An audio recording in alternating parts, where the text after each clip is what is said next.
You're listening to WCAT Radio, your home for authentic Catholic programming.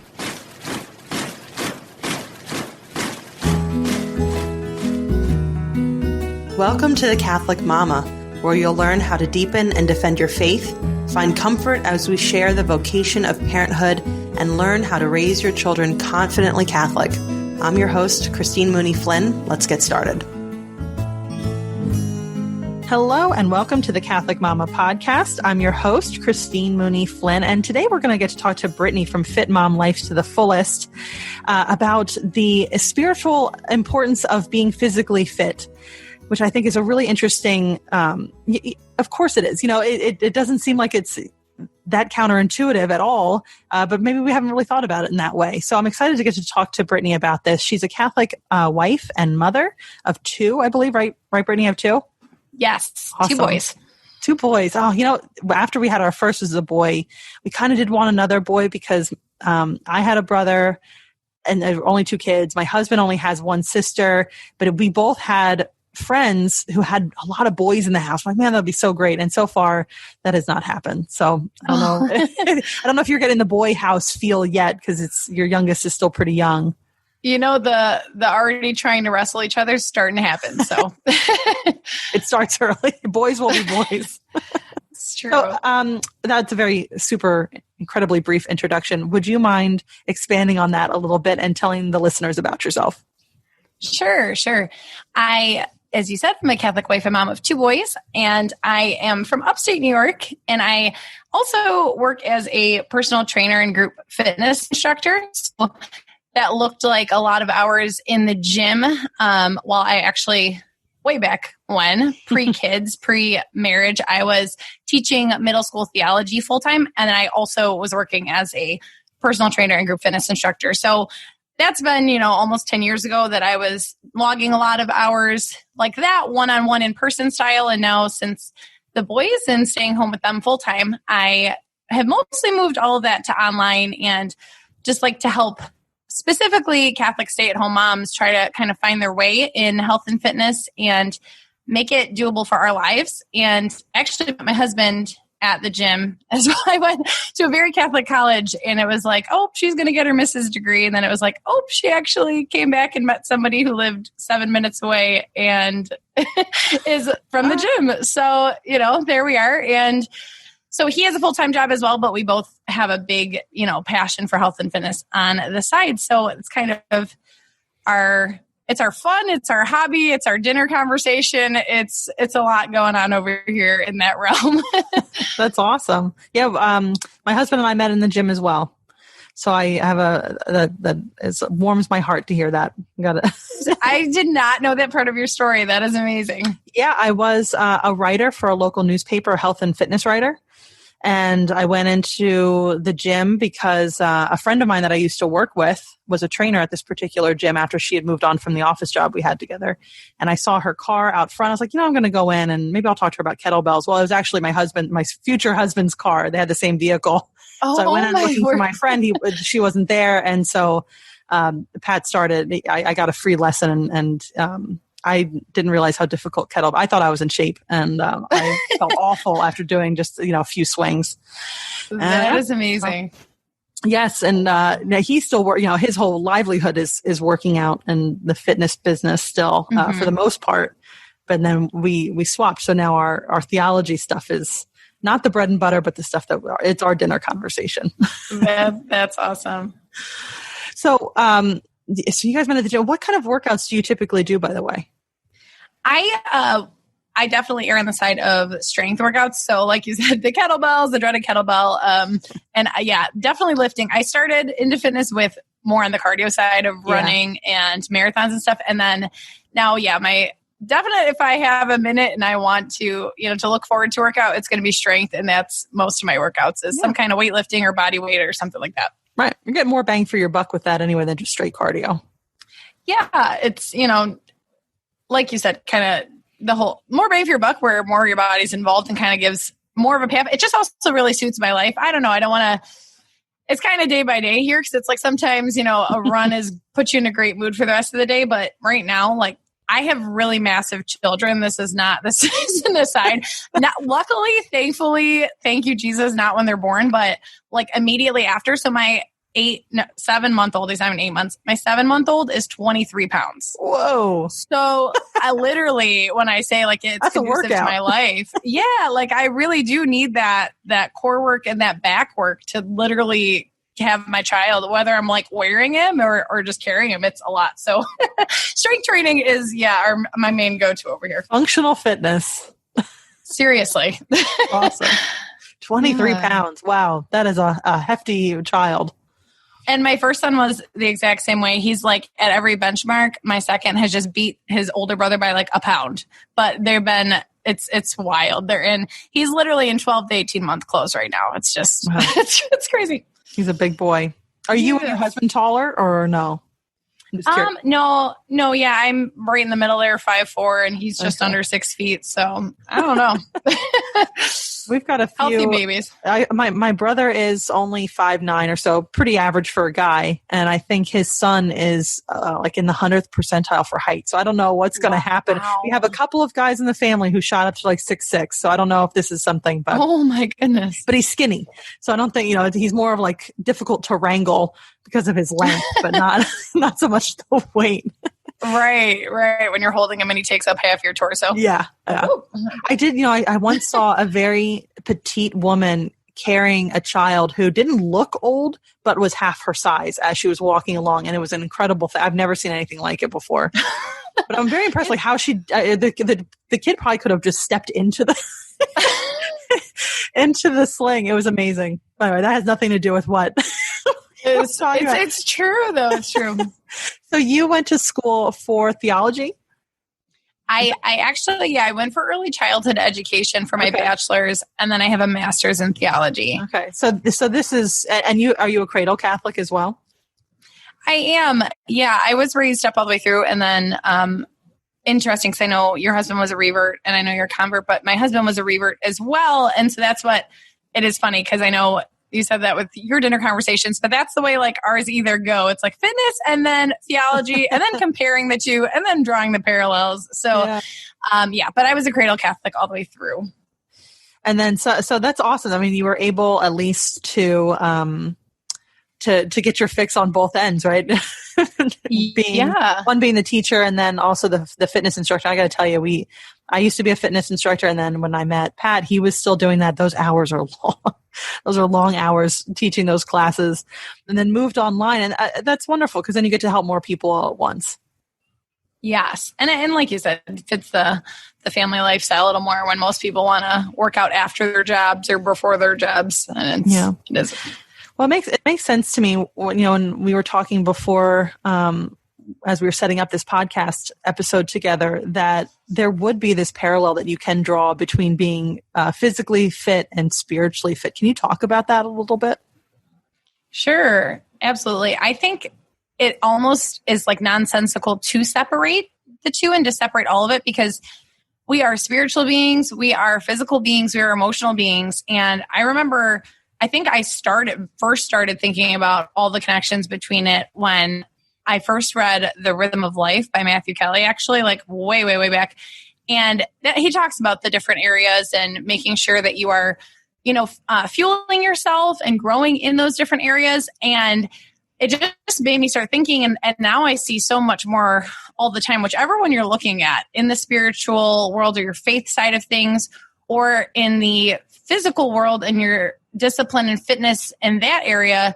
Just that it's almost like you can't isolate them. Typically, I feel like most people either are growing in all of those areas or everything seems off. I know even for myself, if it's been an off couple of weeks, like it all seems off. It's like, this is wrong and I'm disorganized and I don't, get my workouts in and I haven't been praying each day, or like everything is on. It's completely the 180 of, I'm doing my prayers every day. I'm working out most days.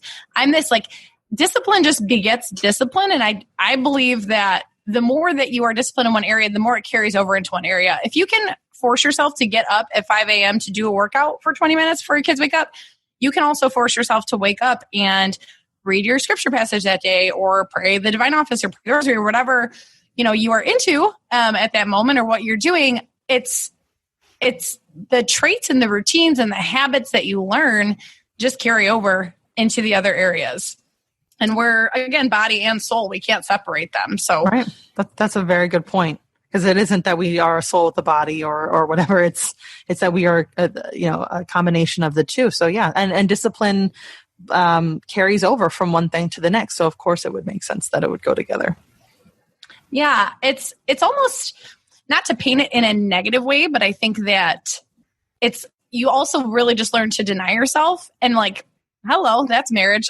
that's parenthood. That's everything. I mean, that's what our call is as a Catholic, no matter really, I think what your vocation is, we're supposed to deny ourselves and follow Christ. So if you can, deny our bodies, our minds, our souls, whatever, everything, every fiber of our being, we are fallen creatures. So I think that all of us want to take the easy way out. So I think people think like, oh, that person who runs 10 miles, like she just likes to do that. No, she's, there's probably a couple points in that run where she wants to stop, or that person that is, really responding to their children with grace when they're driving her crazy. It's not like she's the super mom who is so much better than you. It's that, she's doing it in that moment. She's denying her flesh, essentially. This is just, how I feel about it for myself, where it's like, no, I will always want to take the easy way out. Even as a trainer, I can, I'll be working with you and write you a program and you think like, oh, well, Brittany's a trainer, so she obviously loves getting up to work out. No, I don't. Most days, my fallen flesh wants to hit snooze and lay there or list the ways that I wish I was spending my time, or like go through the injustices of how, while those people who work outside the home, they probably have it easier. They can work out at their, you know what I mean? You can just go down this rabbit hole where if, you learn to deny yourself, say it's not running. I said, I do like to lift more than that. Say it's, I just can't do one more rep, or like my body's tired. Okay, well, can you force yourself to do one or two more? Like we do have a physical limit, but usually it's your emotional response to wanting to quit something first. Or, I already had a piece of cake and I should like stop there and, stay within the confines of that. But, saying no, denying myself that second piece of cake. And then it really does carry over, if you're have an emotional reaction and you just really want to nitpick at, the way your husband cooked dinner or the way he didn't close the drawers in the kitchen or whatever. I don't know. All of our different quirks, but, and you just like want to go off on it, but like stopping, checking yourself, denying yourself that's not, that was an emotional reaction. I think that if you can control your emotional reactions in your workouts and in your physical things to do with your physical side, that you can learn how to control your emotional responses on the other side as well. And I don't know what happens first. It's like the chicken or the egg thing. I think for some people, they've already they're in a great spot spiritually. And then it's like, oh yeah, now they just start, working out and things like that as well. Or maybe they began in the workout field and then can see the carryover. So I think they both fuel each other and that it's cyclical. It doesn't necessarily have to be one definitely fuels the other. Yeah, right. Yeah, because you could start off on one and switch over and add the other. That's a good point. So if you're somebody that it has a great prayer life but is sedentary, well, try applying that great prayer life discipline to getting up and moving instead of just sitting around all the time. Right. There's a very Catholic idea of, our freedom for excellence. So there's freedom of doing whatever you want. Like I am free to sit on the couch and eat a bowl of ice cream, but that's actually keeping me less free in the long run to do things like if I choose to sit on the couch and eat ice cream versus I choose to lift weights, I will eventually be more free in my strength because I'll be able to do things. I'll be more, that freedom for excellence. I'll have excelled in this strength area.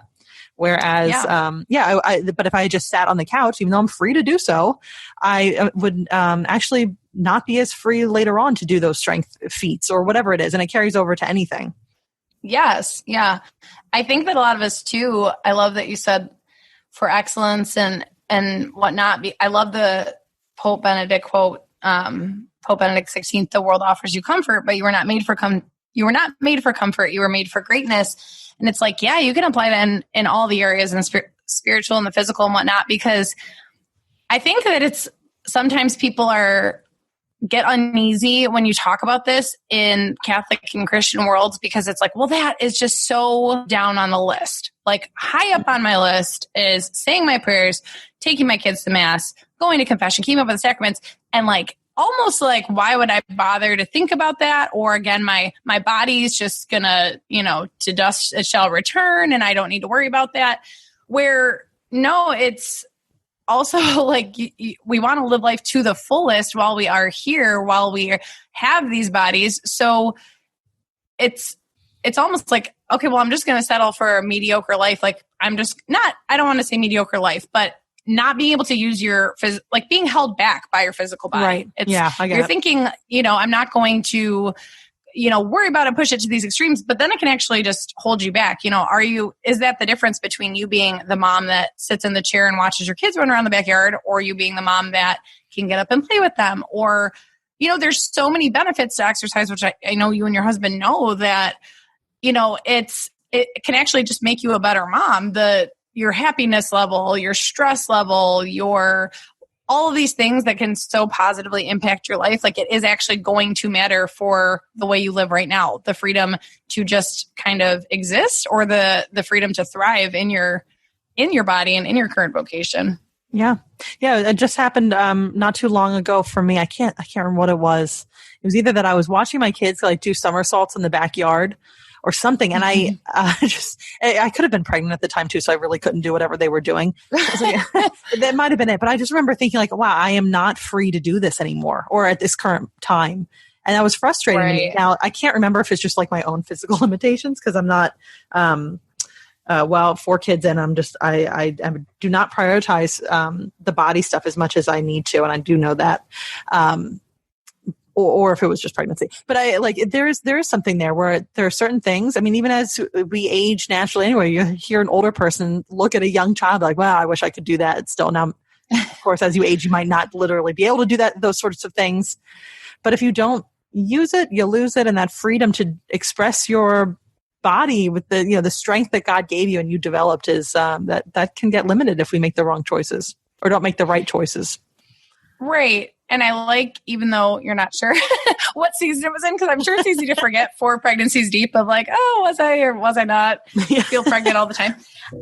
But I think that it's also just worth saying that, always whenever in this discussion about, the relationship between physical and spiritual fitness, it's always knowing the proper order. And I know you know that, and I'm sure most people listening to this podcast know that, but it's just, always God first, always all these things, under that, whatever your individual values like. For me, it's like God, family, everything else. So yes, my workouts 100% fall way down on the everything else list.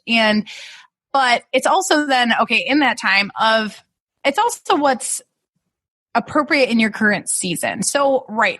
I definitely cannot do the workouts that I did, nor do I want to, when I was 18. And I like look back and I'm like, oh my, I wish I hadn't done some of those workouts. But it's, and throughout those different seasons that are, more temporary, like pregnancy, like freshly postpartum and different times, even like if you're going through something more in your family, a family member is really sick, a family member has cancer and is going through treatments, like there are going to be times where it's going to take a back burner. It's going to take a different look to it than when. So no, it doesn't mean that, you should be able to do what you once did all the time. But I think the idea of going back to the idea of freedom, just the freedom to have a good quality of life in your current season and like to your own extent. I'm not as mobile, as flexible, as strong as anything when I'm pregnant. And that's just going to be probably how it is. But am I still able to move around? Am I still, and exercise even, during pregnancy is for sure beneficial and definitely helps, I think, just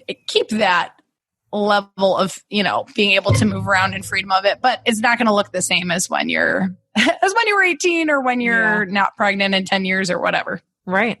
All right. So say you have somebody who is a mom and maybe they have not free time, but like a little bit that they can dedicate towards something fitness wise during the day. And they're not quite sure where to start? What's like the best bang for somebody's buck, do you think? Ooh. So I know there's so much you can say. Oh man, one thing. No, I think, so yeah, especially if this person is not really ever worked out before and it seems really daunting to add it in, or maybe worked out differently in a different season. This is what I see a lot, and doesn't know how to do it now. So maybe before kids, they would go to the gym for an hour and they liked that. They did their, especially if like you were in the workforce and now you're home and it was like you had your routine, you started at the gym in the morning, or you stopped at the gym on the way home and you put in that time and you really enjoyed it. I think some people kind of like mourn that as well and are like, well, now I have 3 kids and now all I do is play with my children, and I could not give that time because, we can all do the martyrdom routine as I can as well. But it's like, no, that you can't do what you did before. You can't do it in that way. Can't do it that way, but you can do it from home, like you said, with 20 minutes or with whatever time. So I think firstly, like figure out what's going to work right now and what is realistic right now. So whether you did it before or whether you're brand new, of shooting for something like 3 times a week for 20 minutes. If you have a duration just preset in your mind of it has to be 45 minutes, it has to be an hour, you're kind of setting yourself up for it not to get done. So again, realistic of what you can do. But then I would say, honestly, start with something that appeals to you. Yes, there are exercises that I would consider more effective than others. I do think that strength training is wonderful for women and wonderful for your metabolism and your strength levels and all of that. Cardio, that's fine too, and different things. But if like you are really drawn to one over the other, if you're like, I want to stream kickboxing classes to my living room, and I think that would be really fun because I kind of want to learn some self-defense too. Or if you're like, I really want to get strong, I'm really intrigued and, excited about maybe eventually being able to do a pull-up. So I'm going to start with some kind of strength training program.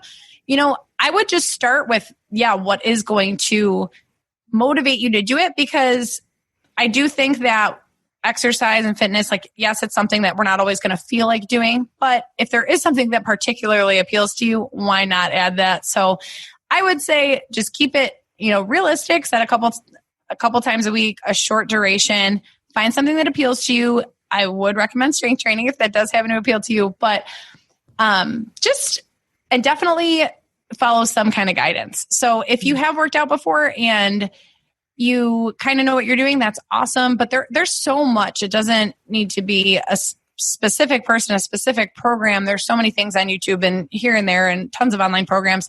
So you can find what you like or try out different things. But if you especially are going to venture into the strength training, there is a lot to go, as with form and everything, that you don't want to come out with a gusto all excited about how you're going to get really, fit and then like throw out your back the first day. So, make sure you know what you're doing, kind of follow somebody, but just start small. Yeah, I think that's a really good, and I like what you said about finding what you're excited about at that moment. So maybe somebody is like, oh man, I actually just saw, I think it's ending now, but some ballet company was doing like this mom and me, like baby, mom and baby ballet class. So it was just teaching moms the basics, and they had the ballet dancers were wearing their babies in slings as they were doing it. So it was like so cute. It was really cute. It was like a 6 or 8 week course or something like that. I think it was free online. That's by the time that this airs, this thing will be long gone. And I cannot even remember the name of it. But I think that's a really interesting point. Like you said, so maybe ballet dancing isn't really something you're going to keep up with forever. But if it gets you moving and gets you excited to actually do something, then you start there, and then you can move on to something that maybe be more of a long term, or maybe you'll get more jazzed about later on, rather than thinking, oh, I have to do this. I'm really not excited about it. I really don't want to do it, but I know somebody told me it was good for me. I don't know. Right. And I think like even that, you can compare that to, our spiritual journeys, where it's like, sometimes you're really into one author and you're reading all the Thomas Merton you can. And then 1 minute you're into like devotions and doing every consecration and things like that. So that's why I even said like, prayer. Right now I'm actually really into doing the divine office, which I have really never, I've dabbled in a couple times. And I did it a little bit in college, but I complete aside have like, I struggle sometimes with, I think this is a lot of moms of when you're trying to go to sleep for the night and you're just making tons of to-do lists and things like that. So it started with that, where I was like, oh, I remember that beautiful evening prayer to the divine office that just is really calming and asks, you to sleep in God's peace and let like the work be done for the day. And so that's kind of where it started. But anyway, I'm on this, I don't want to say divine office kick, but that's my current big go-to of prayer. And I think that your workouts and your physical side can be like that. And mine has been. I'm talking to myself there where it's like, okay, cool. 6 weeks of, ballet. That sounds fun. And then, I kind of want to get into boxing. Actually is the one. It was right around before the pandemic started where I was like, I think after my baby started sleeping through the night, I'm going to start taking some early morning boxing classes. And that was not, not in the plans, I guess. But I think there's a lot of people. I have a lot of clients like that. And, that's cool too, to start in one area. Some people get really into swimming, whatever appeals to you, like you said, but it doesn't have to be that forever. I think that's a good point to keep in mind. It's not like you're signing up to do this for the next 20 years. Yeah, right. That'd be awful. Actually, one of my our good friends, Alex Falcon, is a trainer online, and he is big into original strength and body weight movements. And he had done this 30-day crawling challenge. I hate crawling. Wow. I really, really don't like it, and I've never liked it. But I decided to do it anyway because I thought that would be a good discipline for me, just to do something I didn't like, which is the inverse of what we're talking about. But the one benefit in all of this, and he starts smaller, like just with baby crawling, is I was trying to figure out 10 minutes of this. I mean, it's only 10 minutes a day plus a warm up, blah, blah, blah. My kids have been cracking up over me crawling around on the floor. And then I know, at least I was entertainment. And I gave one of my daughters, a 10-minute piggyback ride today, or horse ride, which I was not anticipating, but it was great resistance training on top of my original thing, which was not to have a child on top of me while I was trying to do this workout. But I think too, of course, it's great to have a workout where you don't have your children around and have that me time, self-care type of thing. But if you can't get the 100% alone time, that, even playing around with your kids or teaching them, if they're old enough, teaching them about weights or getting them excited about working out is a cool way to make sure everybody has a healthier mindset too. Yes, I 100% agree with that. And I try to do kind of a mix personally because it is, I don't know, I've never, that turns me off. I know, again, if the baby ballet thing sounds good to you, things where that was like one company, I'm not going to say the name of it, that really always promotes, like when I see their ads, their kids are just like crawling under them and crawling over them. And I'm like, I just wanted to do my workout. So yeah. I get that. I'm on both sides because sometimes it's just the reality. It's, do you want to do your workout or do you not? So if you're, sometimes that's the only option. So it's in a pinch more. Yeah. Yeah. So that's what I do advise most clients that if they want to make sure they get it done and they are not in a season of direct newborn or direct or pregnancy or things like that, where mornings are hard, to try to just do it right in the morning, but also be flexible when that plan falls through, because yeah, you might try to wake up in the morning and we know our kid wakes up with us or our kid is sick or something. So That was me today. Yes. I wound up crawling. I was doing my crawling when everybody else was awake, which was not the plan. Right. But I love how that's a perfect example. Then you rolled with it instead. And I think the mix is cool. That's why I don't necessarily plan in the mix. If anything, like I do plan to do them on my own, because then I account for like one a week. It's just not going to go to plan. Someone's going to wake up from nap or something. So I don't necessarily plan for it. Sometimes if I have gotten all my workouts in for a while by myself, I will make sure that I throw in something like you're saying, like in front of, especially my 3-year-old, and with him, we'll turn on a little exercise song or do, let's hop like frogs and this and that, do different things. I know we do little circuits too, but like, obviously we don't call it a circuit. We put the trampoline up. I'm like, and we bounce and we run and we do this. And it's just funny and it's a fun game to him. So I definitely love that side too of, including, because it's just natural. It's like anything else. It's going to be natural to your kids that you all pray together before meals and that you pray before bed. So if they can see the workout, see you doing it, partake in it sometimes, so I love that. It does have a place too. I think as moms, that's our lives really, is yes, everything's going to be faster and maybe more effective if we do it by ourselves, but we're also trying to teach these tiny humans it as well. So, yes, I could make these cupcakes super fast and they'd be pretty perfect looking, or I can let my 3-year-old do them with me and it's going to be slower and he's going to learn and it's going to, Right. Yeah. As parents, we're not called to be efficient, really. Unfortunately. It's really hard.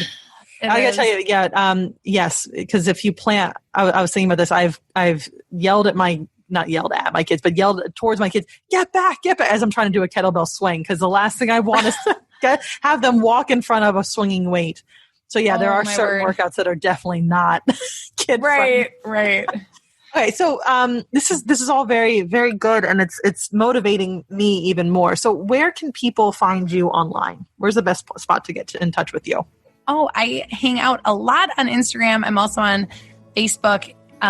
Both of them, it's just Fit Mom Life to the Fullest. I like to keep it easy. And then I do have a website, fitmomlifetothefullest.com. And if you want to hear some things, if I know I'm real into the listening to things as I'm doing dishes or things like that, I do have a podcast as well, which is just the Fit Mom Life to the Fullest Fitness and Nutrition podcast. Awesome. Yeah.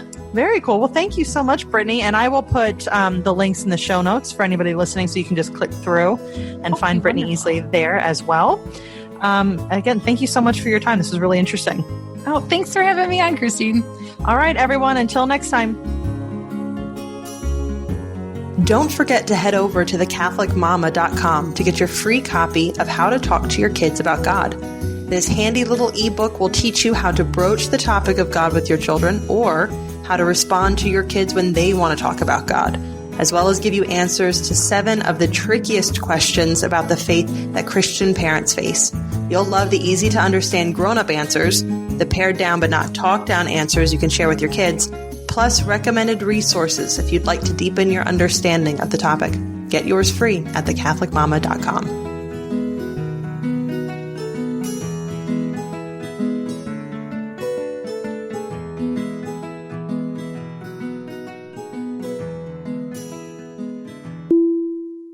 Hello, God's beloved. I'm Annabelle Mosley, author, professor of theology, and host of Then Sings My Soul and Destination Sainthood on WCAT Radio. I invite you to listen in and find inspiration along this sacred journey we're traveling together to make our lives a masterpiece and, with God's grace, become saints. Join me, Annabelle Mosley, for Then Sings My Soul and Destination Sainthood on WCAT Radio. God bless you. Remember, you're never alone. God is always with you.